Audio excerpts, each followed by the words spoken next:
Hello बच्चों, देखो अपन phylum पढ़ रहे थे और अपन फाइलम प्रोटोजोआ पढ़ लिया था। अभी आज का है अपना फाइलम पोरीफेरा। आज पोरीफेरा के जनरल कैरेक्टर के बारे में पढ़ेंगे। जो पोरीफेरा फाइलम है इसके अंदर 5000 स्पीसीज पाई गई हैं और इसके जनरल कैरेक्टर में देखो सबसे पहले है इसके देखो सभी स्पॉन्जेज एक्वेटिक। पोरीफेरा फाइलम को स्पॉन्जेज भी बोलते हैं, ठीक है। तो देखो सभी स्पॉन्जेज एक्वेटिक होते हैं, इनमें अधिकतर मराइन वाटर और कुछ फ्रेश वाटर में भी पाए जाते हैं, ठीक है। यह निम्न श्रेणी के मल्टी सेलुलर ऑर्गेनिज्म होते हैं और इनमें टिश्यू एब्सेंट होते हैं, लेकिन इनका जो बॉडी ऑर्गेनाइजेशन होता है वो सेलुलर लेवल का होता है। इसका बॉडी ऑर्गेनाइजेशन क्या होता है? सेलुलर और क्या मल्टी सेलुलर मतलब इनकी जो बॉडी होती है वो बहुत सारी कोशिकाओं से मिलकर बनी हुई होती है, ठीक है। और ये जो प्रत्येक जो कोशिकाएं होती हैं, कोशिकाएं मिलकर टिश्यू का फॉर्मेशन करती हैं, लेकिन इसमें टिश्यू जो एब्सेंट होते हैं, टिश्यू लेवल होता है वो एब्सेंट होता है। इसके अंदर cellular body organization cellular level का होता है, मतलब इसके अंदर जो सेल्स होती हैं ना वही अलग अलग कार्य करती हैं, इसलिए वो इसका जो बॉडी ऑर्गेनाइजेशन होता है वो सेलुलर लेवल का होता है, ठीक है। नेक्स्ट है इसमें देखो सभी स्पॉन्जेज जो होते हैं वो स्थानबद्ध या ससाइल है, गतिहीन होते हैं। स्थानबद्ध ससाइल से मतलब होता है कि ये जो स्पॉन्जेज होते हैं ये एक जगह पर किसी सबस्ट्रेटम से चिपके हुए होते हैं, ठीक है। सबस्ट्रेटम कुछ भी हो सकता है, चट्टान भी हो सकती है, ठीक है। और ये क्या होते हैं? गतिहीन होते हैं। इसके अंदर मूवमेंट तो होता है, मूवमेंट, लेकिन लोकोमोशन नहीं होता। लोकोमोशन और मूवमेंट में डिफरेंस है। देखो जो मूवमेंट होते हैं, जो प्लांट होते हैं वो मूवमेंट करते हैं ना। लोकोमोशन देखो, जैसे मैं यहाँ से यहाँ चल के यहाँ आ रही हूँ ना, तो ये क्या है? लोकोमोशन है ना। और जो मूवमेंट होता है, जैसे प्लांट के अंदर मूवमेंट होता है, जैसे मेरा हाथ है ये हिल रहा है ना, ये क्या कर रहा है? ये मूवमेंट कर रहा है, ठीक है। ये मूवमेंट होता है, तो ये गतिहीन होते हैं, मतलब इसे मूवमेंट तो कर सकते हैं लेकिन ये लोकोमोशन नहीं कर सकते, ठीक है। इसमें देखो, इसमें जो इसका बॉडी सिमेट्री होती है, जो ये एसिमेट्री होती है या रेडियल सिमेट्री होती है। इनका जो सिमेट्री से मतलब ये है कि इसकी बॉडी को अगर किसी प्लेन से काटेंगे तो इसकी जो बॉडी है वो समान दो भागों में डिवाइड नहीं होगी, इसलिए ये क्या है? एसिमेट्रिकल है। और ये रेडियल सिमेट्री भी इसके अंदर मिलती है, ठीक है। इनकी जो बॉडी वाल होती है वो डिप्लोब्लास्टिक होती है। कुछ वैज्ञानिक मानते हैं कि डिप्लोब्लास्टिक होती है, द्विस्तरीय होती है ये, ठीक है। इसमें जो बाहर के दो लेयर होती है, इसके अंदर बाहर की ओर है जो लेयर होती है उसको पिनेकोडर्म बोलते हैं, और जो अंदर वाली लेयर होती है वो कोनोडर्म बोलते हैं उसको, ठीक है। बाहर वाली इसके अंदर दो लेयर का सिस्टम होता है, ऊपर वाली जो लेयर होती है कोशिकाओं की बनी होती है उनको पिनेकोडर्म बोलते हैं और अंदर वाली लेयर को कोनोडर्म बोलते हैं। जो पिनेकोडर्म होती है उनकी जो सेल्स होती है पिनेकोसाइट्स या प्रोसाइट सेल्स, उनको कोनोडर्म, और जो पिनोडर्म जो होती है उनकी सेल्स को पिनेकोसाइट्स या प्रोसाइट सेल्स बोलते हैं, और जो कोनोडर्म होती है उनकी सेल्स को कोनोसाइट्स या कोलर सेल्स भी बोलते हैं, ठीक है। दोनों जो लेयर होती हैं, दोनों लेयर के मध्य एक नॉन सेलुलर जिलेटिनस लेयर पाई जाती है। देखो जैसे एक ये लेयर है पिनेकोडर्म और एक है ये कोनेकोडर्म। इनके बीच में जो स्पेस है ये वाला स्पेस, ठीक है, ये क्या है? ये नॉन सेलुलर स्पेस है, ठीक है। और इस स्पेस को जिलेटिनल, ये जो लेयर बनती है यहाँ पे इसको जिलेटिनस लेयर बोलते हैं, ठीक है। ये मीजेनकाइम लेयर भी बोल सकते हैं इसको। जैसे ये इनमें मिलती है आर्केनोसाइट्स, क्रोमोसाइट्स और फेगोसाइट प्रकार की होती है, ठीक है। इनका जो आकार होता है वो फ्लोर पोट का होता है, ये सिलेंड्रिकल होते हैं। साइकन देखा होगा, इनका जो आकार सिलेंड्रिकल होता है। क्रिप शेप्ड भी होते हैं और एंड शेप्ड भी होते हैं, ठीक है। कलश के आकार की भी होती है इनका आकार। इनका जो स्केलेटन है, इनमें जो एंडोस्केलेटन होता है, पोरीफेरा फाइलम की विशेषता होती है एंडोस्केलेटन, लाक्षणिक गुण होता है इसका जो एंडोस्केलेटन होता है स्पिकुल्स का बना हुआ होता है। अनेक स्पिकुल्स पाए जाते हैं। देखो कौन कौन से स्पिकुल से बना होता है?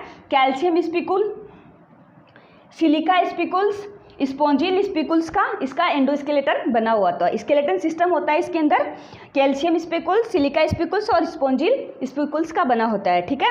इसके अंदर होते हैं स्पॉन्जोसील, इसकी जो गुहा होती है, कैविटी होती है, उस कैविटी को बोलते हैं स्पॉन्जोसील्स। स्पॉन्जोसील पैरागैस्ट्रिक कैविटी बोला जाता है इसकी कैविटी को, ठीक है। इनकी जो बॉडी पर दो प्रकार के छिद्र पाए जाते हैं, इसकी बॉडी पर दो प्रकार के छिद्र पाए जाते हैं। पूरी बॉडी पर तो जो छिद्र पाए जाएंगे बहुत सारे छिद्र, उनको ओस्टिया बोलेंगे। देखो, जिन्हें ओस्टिया तथा ओपर्कुलम कहते हैं। इनकी बॉडी पर दो प्रकार के छिद्र पाए जाते हैं, एक तो ओस्टिया और एक है ओपर्कुलम, ठीक है। ओस्टिया होते हैं बहुत सारे होते हैं और ओपर्कुलम एक ही होता है। ओस्टिया तो देखो ये इसकी बॉडी है, इसकी बॉडी पर पूरे चारों तरफ क्या होते हैं, ओस्टिया प्रेजेंट होते हैं। और जो ओपर्कुलम होता है, ओस्टिया के थ्रू क्या होगा, इसकी बॉडी से अंदर वाटर इंटर करेगा और ओपर्कुलम के थ्रू ओपर्कुलम एक ही होता है और ओस्टिया बहुत सारे होते हैं। पूरी बॉडी पर ओस्टिया होते हैं और ओपर्कुलम के थ्रू, ओस्टिया के थ्रू बॉडी के अंदर वाटर इंटर करेगा और ओपर्कुलम के थ्रू बाहर निकल जाएगा वाटर इसकी बॉडी से। तो ओपर्कुलम एक होता है, ओस्टिया बहुत सारे होते हैं संख्या में, ठीक है। नेक्स्ट इसका पॉइंट है, देखो इनमें जो कैनाल सिस्टम होता है, इनमें कैनाल सिस्टम पाया जाता है, ठीक है। कैनाल सिस्टम के अंदर इनमें 4 प्रकार का कैनाल सिस्टम पाया जाता है। सबसे पहले ascon canal system, sycon canal system, leucon canal system और रेगोन कैनाल सिस्टम, ठीक है। नेक्स्ट पॉइंट है इसका, इसमें जो डाइजेशन होता है वो इंट्रासेलुलर टाइप का होता है। इंट्रासेलुलर मतलब इसकी जो कोशिकाओं के अंदर होता है, वो डाइजेशन होता है वो कोशिकाओं के अंदर होता है, इसलिए इसके डाइजेशन को इंट्रासेलुलर टाइप का इसका डाइजेशन होता है, ठीक है।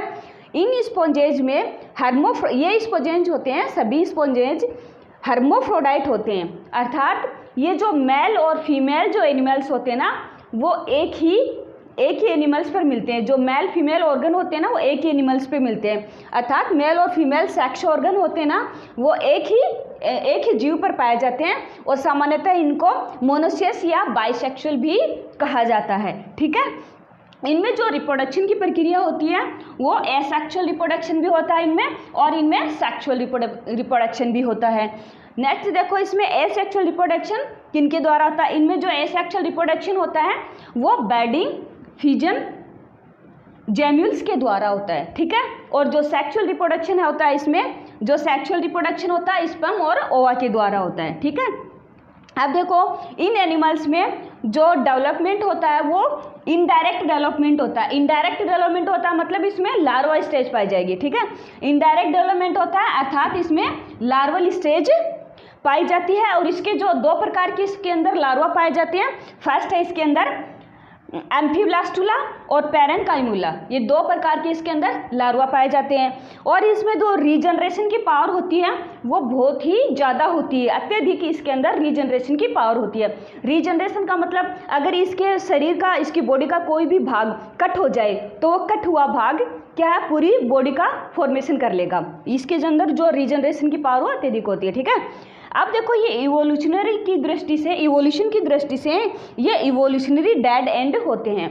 इसका मतलब ये है कि जो फाइलम पोरीफेरा है, ऐसा माना जाता है कि जो फाइलम पोरीफेरा है, ये इसका जो विकास हुआ है, इवोल्यूशन हुआ है, वो किसी अलग से हुआ है। इसका इवोल्यूशन किसी फाइलम से नहीं हुआ है। और इस फाइलम से, पोरीफेरा फाइलम से भी आगे की जो फाइलम है, उनसे पोरीफेरा से किसी अन्य फाइलम का डेवलपमेंट नहीं हुआ है। इसलिए यह क्या होते हैं, इवोल्यूशनरी डेड एंड होते हैं। पोरीफेरा फाइलम होता है वो इवोल्यूशनरी डेड एंड होता है, क्योंकि इस फाइलम से किसी अन्य फाइलम का इवोल्यूशन नहीं होता है। अपन ने पोरीफेरा फाइलम के जो कैरेक्टर थे वो पढ़े थे, और उन कैरेक्टर्स के अंदर अपन ने पढ़ा था कि इसके अंदर पोरीफेरा फाइलम के अंदर कैनाल सिस्टम पाया जाता है। 4 प्रकार के कैनाल सिस्टम पाए जाते हैं। फर्स्ट बताया था हमने ये साइकन कैनाल सिस्टम, तो अभी हम साइकन कैनाल सिस्टम के बारे में देखेंगे। साइकन कैनाल सिस्टम में क्या प्रोसेस होती है, ठीक है। अब देखो, ये जो साइकन कैनाल सिस्टम है, इसके अंदर ये एक साइकन है। हमने बताया था, जो कैरेक्टर पढ़े हैं इसके, तो हमने बताया था इसकी बॉडी पर क्या प्रेजेंट होते हैं, बहुत सारे छिद्र प्रेजेंट होते हैं जिनको ओस्टिया बोलते हैं, ठीक है। ये देखो, इसकी बॉडी पर कितने बहुत सारे छिद्र हैं जिनको क्या बोला जा रहा है, ओस्टिया। ये ओस्टिया वाटर क्या करते हैं, बॉडी के इन ओस्टिया के थ्रू वाटर इसकी बॉडी के अंदर प्रवेश करेगा और बाहर किससे निकलेगा, ओस्कुलम के थ्रू। 2 छिद्र पाए जाते थे, एक तो ओस्टिया, एक ओस्कुलम। ओस्टिया होते हैं बहुत सारे होते हैं संख्या में, और इसके थ्रू जो वाटर होता है इसकी बॉडी के अंदर प्रवेश करता है और बाहर किससे निकलता है, ओस्कुलम के थ्रू, ठीक है। ये देखो अपना, ये देखते हैं अपन, इसके अंदर ओस्टिया के थ्रू प्रत्येक बहुत सारे ओस्टिया प्रेजेंट होते हैं इसके अंदर, और प्रत्येक ओस्टिया के थ्रू ये वाटर है इसके अंदर प्रवेश कर रहा है इसकी बॉडी के अंदर। ठीक है, ये बीच में ये क्या है, स्पोंजोसील कैविटी है। ठीक है, इस स्पोंजोसील कैविटी में ये वाटर ओस्टिया के थ्रू अंदर प्रवेश कर गया। और ये क्या है इसके अंदर, ये ओस्कुलम है। ओस्कुलम के थ्रू ये जो वाटर है ये बाहर इसकी बॉडी से बाहर निकलता है। ठीक है, देखो ये इसके अंदर अपन सेल्स देख ले, हमने इसके कैरेक्टर में पढ़ा था, इसके अंदर 2 प्रकार की सेल्स मिलती हैं। एक तो कौन सी, एक तो कोनोसाइट सेल्स होती हैं जिसको कोलर सेल्स भी बोलते हैं, और एक अमीबोसाइट सेल्स होती हैं। ठीक है, कोनोसाइट जो सेल्स होती है जिसको कोलर सेल्स भी बोला जा रहा है, वो इंट्रासेल्यूलर डाइजेशन करती हैं। डाइजेशन हमने देखा था कैरेक्टर्स में कि ये इंट्रासेल्यूलर डाइजेशन इनके अंदर मिलता है।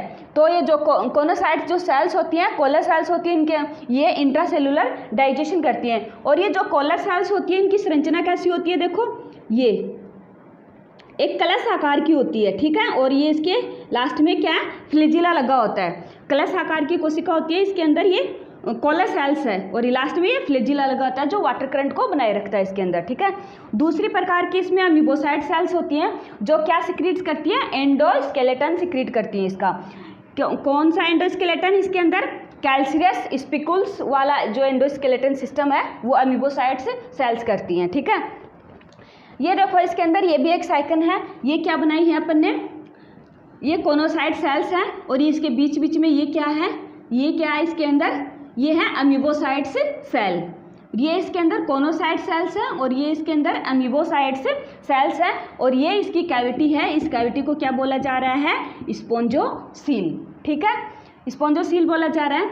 ये जो कोनोसाइट सेल्स होती हैं ये इसके थ्रू देखो यहाँ पे ओस्टिया के थ्रू अंदर वाटर प्रवेश करता है, वाटर ओस्टिया के थ्रू इसके अंदर प्रवेश करेगा, और ये कोनोसाइट सेल्स होती है, इसके एंड पार्ट इसमें आगे क्या लगे होते हैं, ये फ्लैजिला लगे होते हैं। ये जो फ्लैजिला होते हैं ये वाटर करंट को बनाए रखते हैं इसके अंदर। ठीक है, जलधारा को बनाए रखते हैं।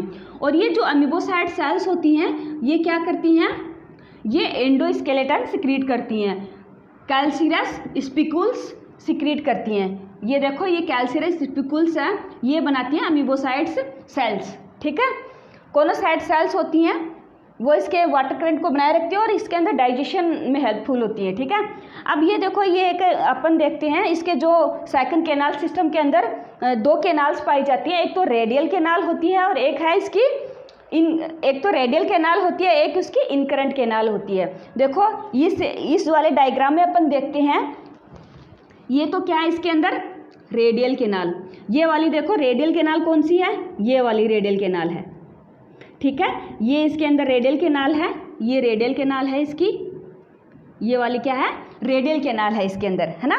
और ये क्या है इसकी, ये जो रेडियल कैनाल होती है ये क्या होती है, बाहर से तो क्या होती है ब्लाइंड होती है, ब्लाइंड से मतलब बंद होती है, बाहर से तो क्या होती है ये बंद होती है, ये वाली कहाँ यहाँ से ये बंद होती है, और अंदर से क्या होती है ओपन होती है, अंदर से क्या होती है ये ओपन होती है।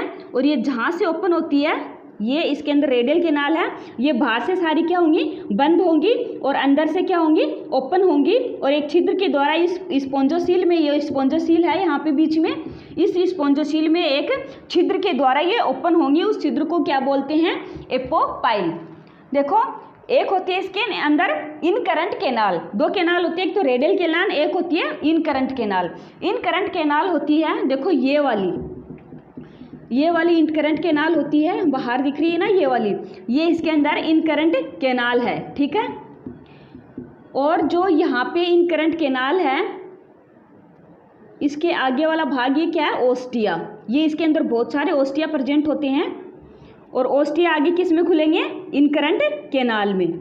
ये देखो ओस्टिया प्रेजेंट होते हैं, ओस्टिया होते हैं ये, इनके थ्रू वाटर इंटर होगा और वो किस में जाएगा, किस में खुलेगा, ये इनकरंट कैनाल में। ये ओस्टिया है, वाटर ओस्टिया के थ्रू प्रवेश करेगा और इनकरंट कैनाल में प्रवेश करेगा वाटर। अब इनकरंट कैनाल के थ्रू इन करंट केनाल से वाटर किस में जाएगा, ये देखो यहाँ से रेडियल केनाल में जाएगा। कैसे जाएगा, देखो यहाँ से ये जो इन करंट केनाल होती है ये बाहर की साइड तो ओस्टिया के द्वारा ओपन होती है और ये अंदर की साइड में क्या होती है, ब्लाइंड होती है। मतलब अंदर बाहर की साइड तो ये खुली होती है, ओपन होती है ओस्टिया के थ्रू इन करंट केनाल, और ये अंदर की साइड में ब्लाइंड होती है, बंद होती हैं। रेडियल केनाल क्या थी, रेडियल केनाल बाहर की साइड ब्लाइंड थी और अंदर की साइड जो एपोपाइल जो पोर है एपोपाइल के थ्रू ओपन थी। और ये जो इनकरंट केनाल है ये अंदर की साइड में ब्लाइंड है और बाहर की साइड में ओस्टिया के थ्रू ओपन है, खुली है। ठीक है, अब देखो इसके अंदर ये जो इनकरंट केनाल है इसके आगे वाला ये क्या है, ओस्टिया है। ओस्टिया आगे जाके किस में खुलेगा, इनकरंट केनाल। इनकरंट केनाल में जो वाटर आएगा वो किसके थ्रू, ये आगे से तो बंद है, देखो अंदर से तो बंद है, तो ये यहाँ पे जो इसकी ओपनिंग होती है पोर पाए जाएंगे। देखो इन पोर्स को क्या बोलेंगे, प्रोसोपाइल। क्या बोलेंगे, प्रोसोपाइल। इन करंट केनाल के अंदर जो वाटर प्रवेश किया है अब वो रेडियल केनाल में इंटर होगा। तो रेडियल केनाल में कैसे इंटर होगा, प्रोसोपाइल। ये देखो प्रत्येक यहाँ पे इन करंट केनाल और ये है रेडियल केनाल। प्रत्येक इन करंट केनाल और रेडियल केनाल के बीच में पोर पाया जाता है जिसको क्या बोला जा रहा है, प्रोसोपाइल पोर। ठीक है, इस प्रोसोपाइल के थ्रू ये जो वाटर है ये इन करंट केनाल से किस में प्रवेश करेगा, रेडियल केनाल में। किस में प्रवेश करेगा, रेडियल केनाल में। फिर ये जो रेडियल केनाल है यहाँ पे वाटर प्रवेश कर गया इन करंट केनाल से, प्रोसोपाइल के थ्रू यहाँ पे वाटर प्रवेश कर गया। यहाँ पे देखो ये जो वाटर है अब जाएगा कौन से, एपोपाइल पोर के थ्रू। एक पोर पाया जाता है, एपोपाइल पोर के थ्रू ये वाटर किस में जाएगा, और एपोपाइल देखो ये रेडियल केनाल है, रेडियल केनाल की जो ओपनिंग होती है एपोपाइल में होती है। देखो ये वाला यहाँ पे ये क्या है, एपोपाइल है। ठीक है, एपोपाइल जो पोर है उसके थ्रू वाटर किस में जाएगा, ये स्पोंजोसील है, स्पोंजोसील में प्रवेश करेगा वाटर। ठीक है, स्पोंजोसील में प्रवेश करेगा और फिर वाटर स्पोंजोसील में आने के बाद में ये क्या है, यहाँ पे ओस्कुलम। देखो यहाँ पे अपन ने देखा था ना, ये क्या है, ओस्कुलम। यहाँ पे स्पोंजोसील में आने के बाद में वाटर किसके थ्रू बाहर निकलेगा, ये स्पोंजोसील है, स्पोंजोसील में आने के बाद में वाटर ओपरकुलम के थ्रू बॉडी से बाहर निकल जाता है। देखो एक बार इसको फिर से देख लेते हैं कि कौन सी केनाल है, कहाँ से वाटर कौन सी केनाल में इंटर होता है, कहाँ पे जाता है, फिर बाहर कहाँ से निकलता है। देखो सबसे पहले अपन देखेंगे इन करंट केनाल। इन करंट केनाल होती है, ये है इन करंट केनाल। इसके अंदर ये इन करंट केनाल है, ये अंदर की साइड तो क्या होती है, ब्लाइंड होती है और बाहर की साइड ओस्टिया के थ्रू ओपन होती है। ठीक है, और ये जो बाहर की साइड ओस्टिया के थ्रू ओपन होती है, ओस्टिया के थ्रू इसमें जो वाटर है वो ओस्टिया के थ्रू इनकरंट केनाल में जाएगा। ठीक है, ये इनकरंट केनाल है, इसके अंदर वाटर चला गया। अब ये देखो यहाँ पे इनकरंट केनाल और ये क्या है, रेडियल केनाल। ये जो रेडियल केनाल है ये अंदर की साइड तो क्या है, ओपन होती है और बाहर की साइड ये क्या होती है, ब्लाइंड होती है, बंद होती है। ठीक है, अब ये देखो ये तो इनकरंट केनाल है और ये क्या है, इसके अंदर रेडियल केनाल। इनकरंट केनाल और रेडियल केनाल दोनों एक दूसरे से एक पोर के द्वारा कनेक्टेड होती है जिसको क्या बोला जा रहा है, प्रोसोपाइल पोर। किसको क्या बोला जा रहा है, प्रोसोपाइल। इस प्रोसोपाइल के थ्रू वाटर इनकरंट केनाल से किस में जाएगा, रेडियल केनाल में इंटर होगा। ठीक है, ये रेडियल केनाल में यहाँ पे वाटर आने के बाद में ये जो वाटर केनाल रेडियल केनाल है ये बाहर से क्या होती है, ब्लाइंड होती है। अब अंदर खुलेगा, ये अंदर खुलेगी कौन से पोर के थ्रू, एपोपाइल। एपोपाइल के थ्रू ये स्पोंजोसील में खुलेगी। तो वाटर इनकरंट केनाल से प्रोसोपाइल के थ्रू किस में प्रवेश करेगा, रेडियल केनाल में।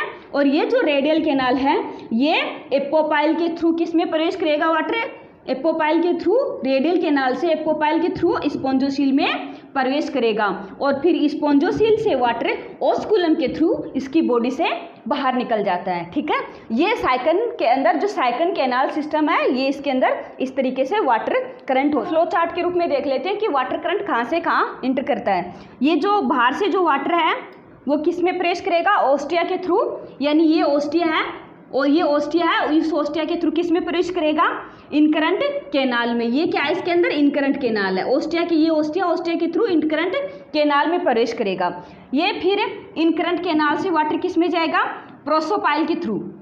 इस प्रोसोपाइल के थ्रू किस में जाएगा, इधर ये प्रोसोपाइल है, इस प्रोसोपाइल के थ्रू ये क्या है, रेडियल कैनाल, इस रेडियल कैनाल में प्रवेश करेगा वाटर, ठीक है। रेडियल कैनाल से फिर ये क्या है, इसमें एपोपाइल, एपोपाइल के थ्रू वाटर रेडियल कैनाल से किस में जाएगा, स्पॉन्जोसील में जाएगा, ठीक है। ये स्पॉन्जोसील से फिर वाटर ओस्कुलम के थ्रू, ये वाला स्पॉन्जोसील है और ये ओस्कुलम है, ओस्कुलम के थ्रू ये क्या है, बाहर इसकी बॉडी से बाहर निकल जाता है वाटर। ये इसके अंदर वाटर करंट था, साइकन कैनाल सिस्टम के अंदर वाटर करंट। इस तरीके से ये अपना जो पोरीफायरा फाइलम के जो जनरल कैरेक्टर थे ये इसके कंप्लीट होते हैं। कल इसके देखेंगे क्लासिफिकेशन ऑफ पोरीफेरा।